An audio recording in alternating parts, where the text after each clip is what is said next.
በውስጣችሁ እንዳለች እናውቃለን። በውስጣም አላችሁ ኢትዮጵያ የምትገኘው በመድረክ የተገለገላችሁ የምታውቋት የምታከብሯት የምትሰማት ደግሞ ዛሬም በውስጣ ያለው ነገር ትኩስ ነው። በጣም በውስጣ ባለው ነገር ተደነቀያለሁ። ያው ድሮ እንደምናውቃት እናት ደግሞ በጣም እግዚአብሔር እየረዳት ነው፣ እያገለገለች ነው። ጌታ ቢፈቅድ ወደ ኢትዮጵያ ትመጣለች። እግዚአብሔር ከሷ ጋር ነው። አሁንም አይቻለሁ። እግዚአብሔር ከሷ ጋር ነው። ዛሬም ሕያው ነገር በውስጧ አለ። እግዚአብሔርን አመስግኛለሁ። ጌታ ይባርካችሁ። ሰላም አላችሁ። የአባቴ ብሩካን በጣም ወዳችኋለሁ።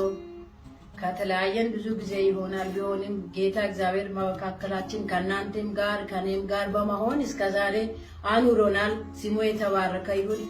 ኢትዮጵያ ያላችሁም በየአህጉራት ያላችሁ በጣም ወዳችኋለሁ። ቅዱሳን እግዚአብሔር አምላክ ይባርካችሁ። ጌታ ቢፈቅድ ደግሞ የምንገናኝበትን ጊዜ ጌታ ይሰጠናል። እንደገና አንሞትም፣ እንገናኛለን፣ እንገለገላለን። አገለግላችኋለሁ፣ ታገለግሉኛላችሁ። እግዚአብሔር ይባርካችሁ። ተባረኩ። እንግዲህ ቅዱሳን በሕይወት ኖረን እሷም በሕይወት ኖራ እኔም በሕይወት ኖሬ በጣም መኘው የነበረውን ጊዜ ሰሞኑን አሳልፌያለሁ። እግዚአብሔር እድል ሰጥቶናል። በሕይወት ኖረን እንደገና በእግዚአብሔር በመድረክ ነው የምናውቃት፣ በመድረክ ነው ማውቃት፣ መድረክም ላይ አግኝታታለሁ። እግዚአብሔር ያው በቦታዋ አድርጓታል። እግዚአብሔር የተመሰገነ ይሁን። በጣም እግዚአብሔር ይባርካት ለማለት እፈልጋለሁ። በአካል እኔ ነኝ ማውቃት፣ እሷ እኔን አላየችኝም።